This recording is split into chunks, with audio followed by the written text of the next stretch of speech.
Morning, all. Okay, so we've got two games in the National Hockey League tonight, and a trade to discuss as well. It's a minor trade, but it's a start, right?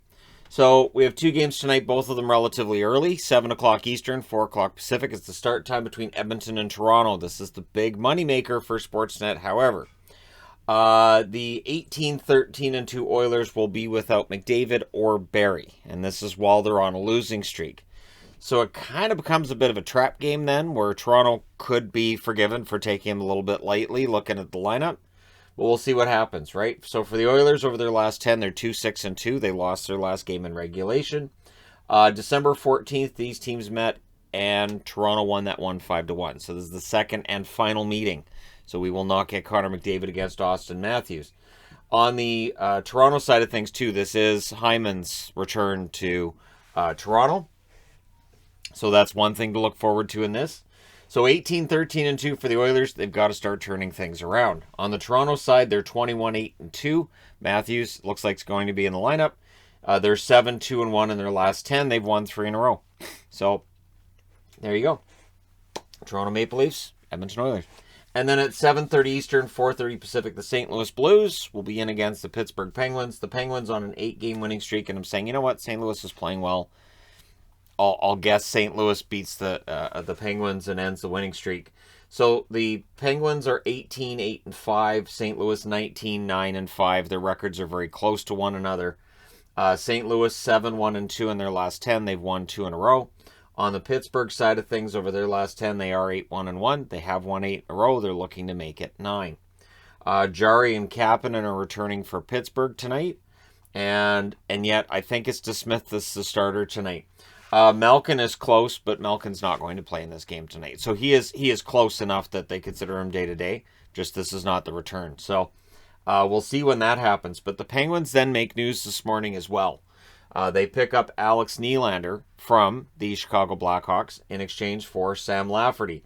Nylander has never really made it all work due to injury, and just his development's never been at the level that was expected when he was drafted where he was. And so this is his second move already in his young career. And Pittsburgh's good at resurrecting players as well. They are good at turning careers around. So we'll see what happens. Sam Lafferty, on the other hand, going to Chicago. He's a fourth liner. Decent performer. I like his heart, and his effort is always there. But if you're looking in terms of where there might be upside, it's Alex Nylander, but it is a might. So we'll see how things work out in that.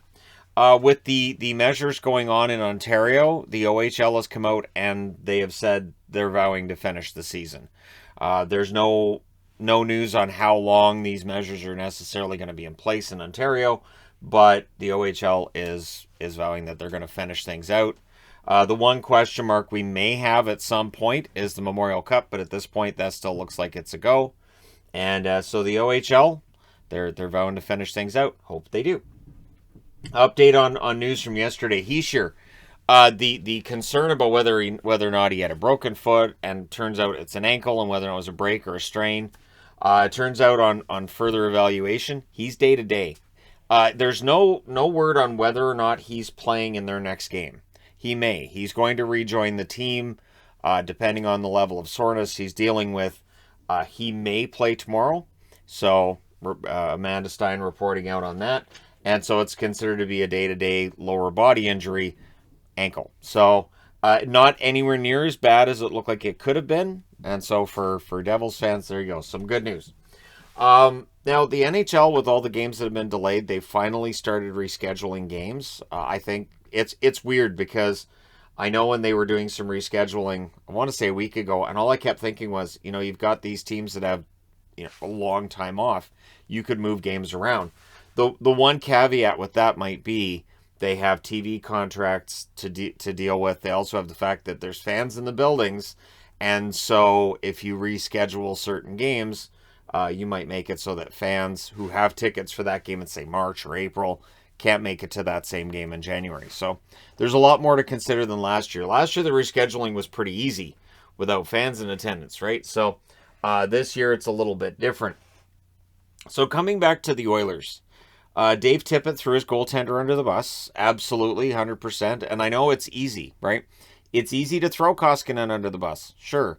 The thing is, though, Mike Smith, who's starting tonight, his numbers haven't been great either. Stuart Skinner, not really considered to be starter material at this point in his career. Maybe he gets there.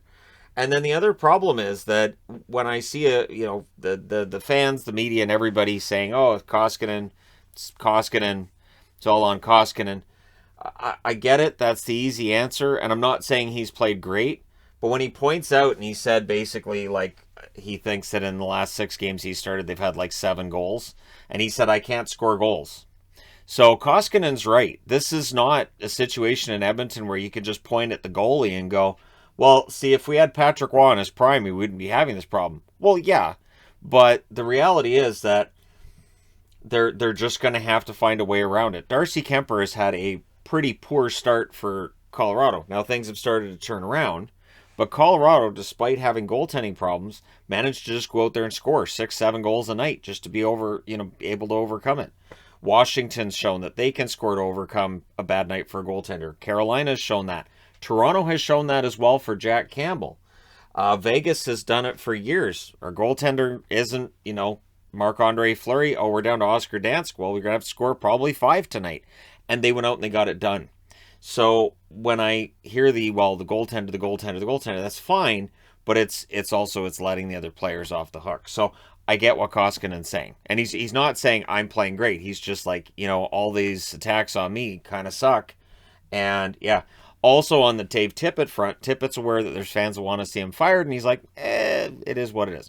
Which is very similar to how Benning and Green were the last little while they were in Vancouver. But again, with Edmonton, I don't know that a coach necessarily fixed. And I think with Edmonton, I think part of it might be that panic, right? So you've got Connor McDavid, he's in his prime, and you want to make sure that Connor McDavid, the best player in the league, and I think that you could have the debate about other players being in that category, but really, it is McDavid right now.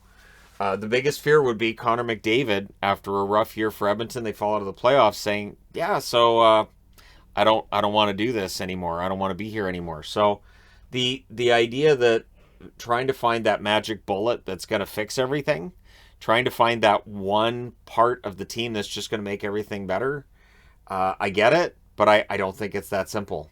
Like in Vancouver, they're 8-0-1 under Bruce Boudreau. Great. Do I think the team's fixed? No.